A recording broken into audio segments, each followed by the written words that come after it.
आपने गौर किया होगा कि आए दिन कोई रिश्तेदार, दोस्त, जानने वाला आपके घर पर आ जाते होंगे और आपका हालचाल पूछने के बाद आपको अलग अलग इंश्योरेंस पॉलिसी के फायदे गिनाने लग जाते होंगे और लास्ट में कोई ना कोई इंश्योरेंस पॉलिसी आपको चिपकाकर चले जाते होंगे। तो इसमें फायदा किसका होता है, आपका या आपके उस परिचित का या इंश्योरेंस कंपनी का? तो ऐसा है भैया, आपका फायदा हो ना हो, आपके उस परिचित का और सबसे ज्यादा इंश्योरेंस कंपनी का फायदा होता है। तो ऐसे ही हम आज हेल्थ इंश्योरेंस लेते टाइम किन किन बातों का ध्यान रखना चाहिए, आज इस वीडियो के माध्यम से आपसे बात करना चाहते हैं। देखिए, जब भी आप कोई हेल्थ इंश्योरेंस पॉलिसी ले तो आपको उसके बारे में पूरी जानकारी होनी चाहिए, क्योंकि जब आप पॉलिसी लेते हो तो आपसे चीजें छुपाई जाती हैं। आपने हेल्थ इंश्योरेंस पॉलिसी ले ली और अब आप टेंशन फ्री हो गए कि अब तो हेल्थ इंश्योरेंस में मेरा सब कवर हो जाएगा, तो ये आपकी सबसे बड़ी बेवकूफी होगी। क्योंकि जब आप पॉलिसी लेते हो तो आप उनकी बताई जगह पर साइन तो कर देते हो। सही सही बताना, क्या आपने उनके सभी पेपर पढ़े हैं जिन पर आप साइन करते हो?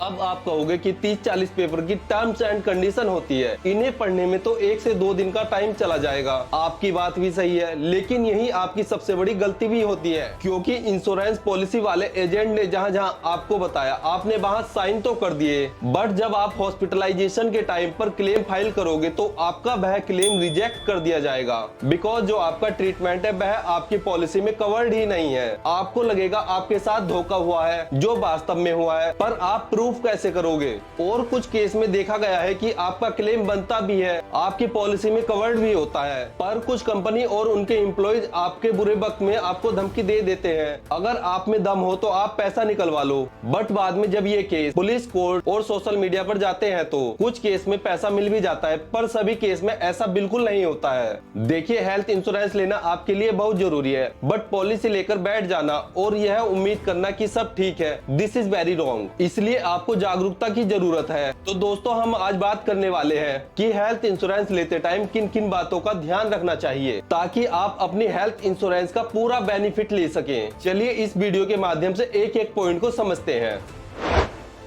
हेल्थ इंश्योरेंस लेते टाइम आपको देखना चाहिए कि जो हेल्थ इंश्योरेंस आप ले रहे हो वह कैशलेस है भी या नहीं। अगर आपकी पॉलिसी कैशलेस नहीं है तो इस सिचुएशन में हॉस्पिटल के बिल में आपकी पॉकेट से खर्चा होगा और बाद में वो पैसा आपकी डिजीज लीगल है भी या नहीं। इन सब चीजों को देखकर इंश्योरेंस पॉलिसी आपका पैसा देगी। इसलिए आपको कोशिश करनी चाहिए कि आपकी पॉलिसी कैशलेस हो, बिकॉज कैशलेस के केस में आपने जिस कंपनी से इंश्योरेंस पॉलिसी ली है आपको बस उनके नेटवर्क के हॉस्पिटल में ही इलाज करने को मिलेगा, बिकॉज जिस जगह पर आप रहते हो उसके आसपास इंश्योरेंस नेटवर्क के हॉस्पिटल है भी या नहीं, ताकि इमरजेंसी आने पर आप उन हॉस्पिटल्स में जाकर अपना इलाज करा सको और वहां का पेमेंट इंश्योरेंस कंपनी कर देती है।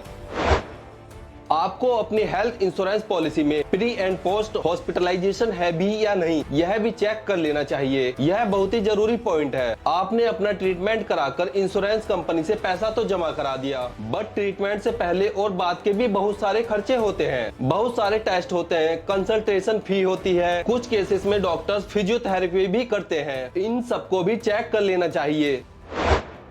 पॉलिसी लेते टाइम आपको कैप ऑन कवरेज का भी ऑप्शन देखना चाहिए, क्योंकि इंश्योरेंस लेते टाइम आपने इस पॉइंट पर ध्यान नहीं दिया तो हो सकता है आपको अपनी ट्रीटमेंट का 50% पैसा अपनी जेब से पे करना पड़ जाए, बिकॉज इसमें पहले से ही एक लिमिट सेट होती है। हो सकता है कि किसी पर्टिकुलर ट्रीटमेंट के लिए एक लिमिट सेट की गई हो। मान लीजिए आपकी लीवर की सर्जरी करवानी पड़ जाए और आप इंश्योरेंस से कवर्ड भी हो और आपकी लीवर सर्जरी पर कैप लगा हुआ है 60,000 पर, तो इस केस में 60,000 से ऊपर का जो खर्चा होगा वह आपको अपनी जेब से ही देना होगा, बिकॉज कंपनी ने तो पहले से ही किसी पर्टिकुलर ट्रीटमेंट के लिए अपनी लिमिट सेट की हुई है। हेल्थ इंश्योरेंस पॉलिसी में आपको कोपे का भी ऑप्शन चेक करना चाहिए। मान लो आपका हॉस्पिटल का 50,000 रुपए का खर्चा हुआ है और इंश्योरेंस कंपनी ने आपकी पॉलिसी पर 10% का कोपे क्लोज डाला हुआ है, तो इस केस में 5,000 रुपए आपको देने होंगे और ज्यादातर केस में यह परसेंटेज बढ़ता ही है, कम होने की संभावना तो बहुत ही कम होती है। पॉलिसी में आपको नो क्लेम बोनस पर भी ध्यान देना चाहिए। देखिए, आपने पूरे साल इंश्योरेंस पॉलिसी का यूज ही नहीं किया है तो कुछ इंश्योरेंस कंपनी आपको बोनस भी देती है, कुछ कंपनी आपका कवर अमाउंट बढ़ा देती है, कुछ कंपनियां प्रीमियम में कंसेशन देती हैं, कुछ कंपनियां हेल्थ चेकअप आपका फ्री कर देती हैं। अगर आप इंश्योरेंस पॉलिसी लेते टाइम यह कंपनी से नहीं पूछते हो तो कंपनी आपसे यह सब चीजें छुपा लेती है। पॉलिसी लेने से पहले आपको मार्केट को चेक करना चाहिए। देखिए आपने मार्केट में जाके जो सबसे सस्ता हेल्थ इंश्योरेंस है जिसका प्रीमियम कम देना पड़ रहा है, यह सोचकर वह हेल्थ इंश्योरेंस उठा लेने से आपकी सारी प्रॉब्लम सॉल्व नहीं हो जाएंगी। आपको insurance company claim settlement ratio और कंपनी की रेप्यूटेशन भी देखनी चाहिए, बिकॉज जब आपको उस इंश्योरेंस की जरूरत पड़े तो आपका क्लेम आपको मिल सके। आपकी हेल्थ इंश्योरेंस पॉलिसी में रूम रेंट है भी या नहीं, यह भी चेक करना चाहिए। अगर है तो कितना है। जैसे आप किसी हॉस्पिटल में एडमिट होते हो तो हॉस्पिटल में कई तरह के रूम होते हैं, सिंपल रूम से लेकर लग्जरी रूम तक होते हैं। मान लो आपने लग्जरी रूम ले लिया जिसकी एक दिन की कॉस्ट 10,000 रुपए है। अब अगर आपका इंश्योरेंस बिना कैप वाला है जिसमें कोई लिमिट सेट नहीं है तो कोई प्रॉब्लम नहीं है, फिर तो आप कोई सा भी रूम ले सकते हो। बट अगर आपका इंश्योरेंस कैप वाला है तो उसमें लिमिट भी जरूर सेट होगी, तो इस केस में आपको पूरा पैसा नहीं मिलेगा रूम रेंट का। तो आप सोच रहे होंगे फिर कितना पैसा मिलेगा। यहाँ इंश्योरेंस कंपनी कहती है अगर आपको अच्छा रूम चाहिए, ज्यादा क्वालिटी का रूम चाहिए, तो आपको पॉलिसी भी ज्यादा पैसों वाली लेनी होगी। देखिए जनरली आपकी पॉलिसी का 1% रूम रेंट मिलता है। जैसे आपने 10 लाख की पॉलिसी ली हुई है तो उस 10 लाख का 1% 10,000 रुपए बनता है। अब आप सोचोगे इसमें तो कोई प्रॉब्लम नहीं है, अगर मेरा हॉस्पिटल का बिल 5 लाख रुपए है तो इंश्योरेंस कंपनी मेरा 10,000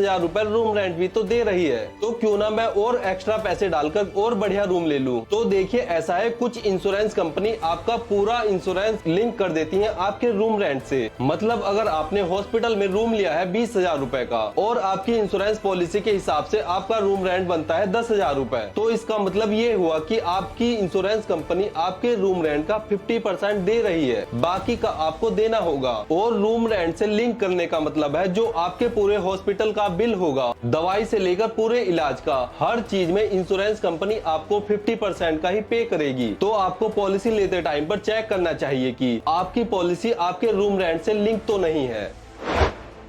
आपको हेल्थ इंश्योरेंस पॉलिसी लेते टाइम टॉप अप और सुपर टॉप अप का भी ऑप्शन चेक करना चाहिए। यह ऑप्शन आपके ओवरऑल कवर अमाउंट को बहुत ज्यादा बढ़ा देता है। मान लीजिए आपका बेस कवर 10 लाख रुपए का है, बट आपने साथ में 30 लाख रुपए का सुपर टॉप अप भी ले लिया है, तो अब आपका टोटल कवर अमाउंट 40 लाख रुपए का हो जाएगा। सुपर टॉप अप और टॉप अप में बहुत बड़ा डिफरेंस है। दोनों ही पॉलिसी सुपर टॉप अप और टॉप अप में डिडक्टेबल लिमिट होती है, जहां तक का बिल आपको पे करना होता है, और डिडक्टेबल लिमिट से ऊपर आने पर बिल का पूरा टोटल पे इंश्योरेंस क्लेम के द्वारा आपको मिल जाता है।